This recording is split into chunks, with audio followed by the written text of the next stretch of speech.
जय श्री कृष्ण।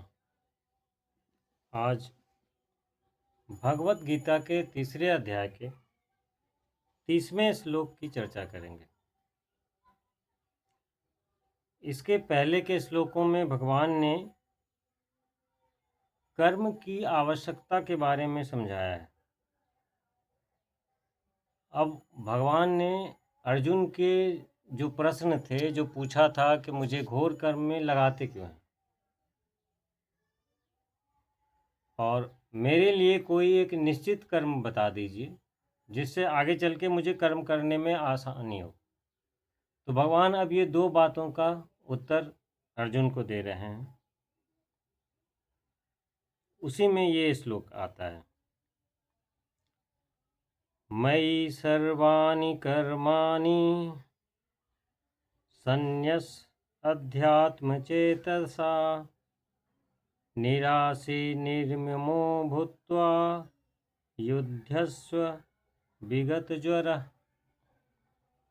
भगवान कृष्ण कह रहे हैं कि मुझ अंतर्यात्मी परमात्मा में लगे हुए चित्त द्वारा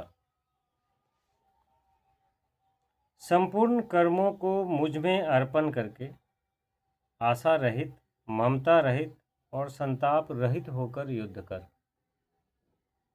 यहाँ भगवान युद्ध की आज्ञा दे रहे हैं।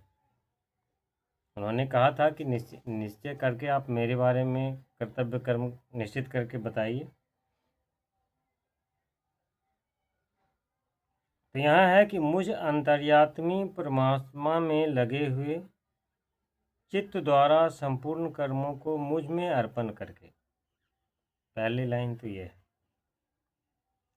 यानी परमात्मा के गुण, प्रभाव और स्वरूप को समझकर उन पर जो विश्वास करने वाले साधक हैं और हमेशा जो उन्हीं के चिंतन करते रहते हैं, ऐसे चित्त वाले साधक का यहाँ वर्णन किया गया है कि जो भगवान को सर्वशक्तिमान, सर्वाधार, सर्वव्यापी, सर्वज्ञ, सर्वेश्वर, परम प्रिय, परम प्राप्य, परम गति, परम हितैषी, परम सुहृदय या परम दयालु समझकर अपने अंतःकरण और इंद्रिय सहित शरीर को उनके किए द्वारा उनके द्वारा जो कर्म हो रहे हैं उनको, और इस दुनिया में जितने भी भौतिक पदार्थ हैं जगत के, उन सबों को भगवान का जानकर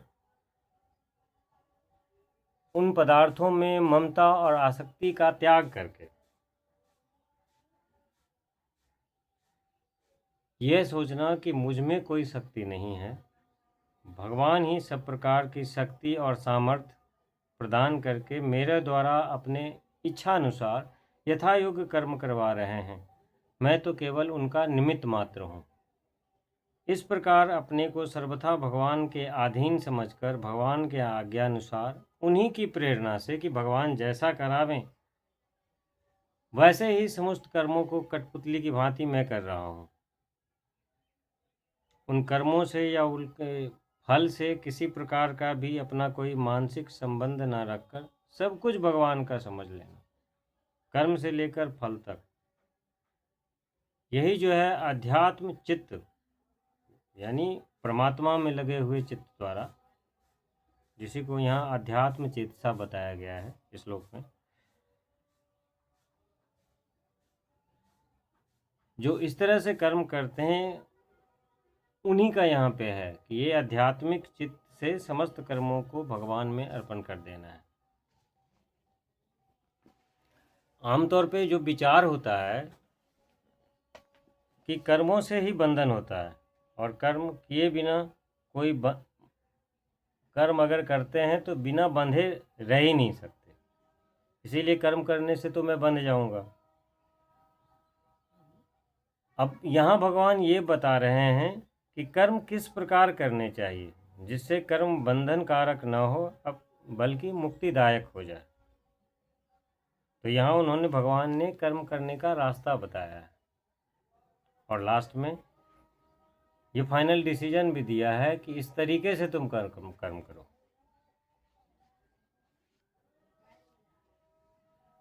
तो भगवान ने क्या रास्ता बताया है कि भगवान कहना चाह रहे हैं कि इस संसार की संपूर्ण क्रियाओं में मेरी ही शक्ति काम कर रही है।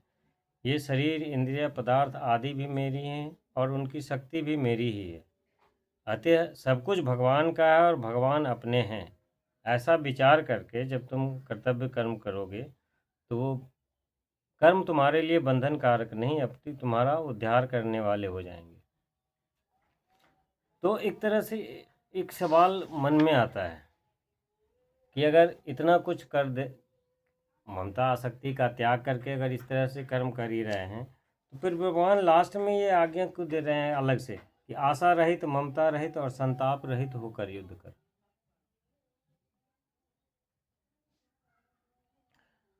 तो होता क्या है कि संपूर्ण कर्म और पदार्थों को भगवान के अर्पण करने के बाद भी कामना, ममता और संताप, ये इस तरह की चीज़ें हैं जिसका कुछ ना कुछ अंश बचा रह सकता है।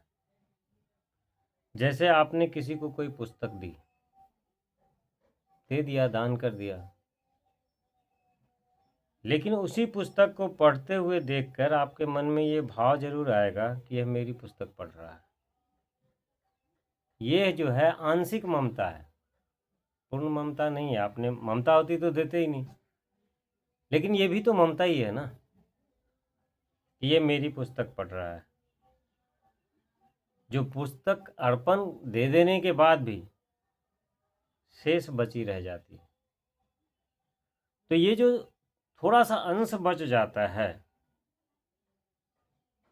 उस अंश का भी त्याग करने के लिए यहाँ भगवान अर्जुन को कहते हैं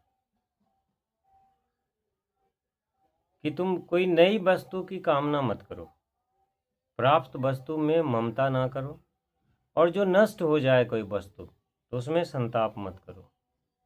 इसी को कहते हैं आशा रहित, ममता रहित और संताप रहित होकर युद्ध कर। यहाँ भगवान युद्ध करने के लिए कह रहे हैं क्योंकि अर्जुन के सामने युद्ध के रूप में ही कर्तव्य कर्म था, तो उनको युद्ध की आज्ञा दे रहे हैं।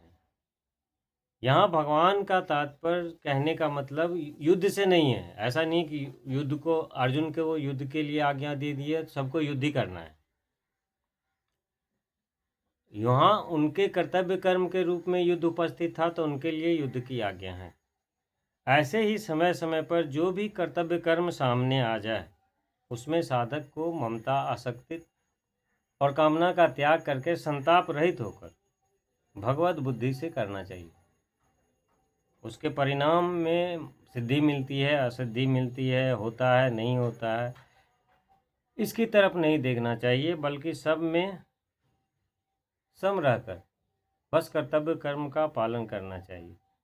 इस तरह से कर्म करने पर ही कर्म के बंधन खत्म होते हैं।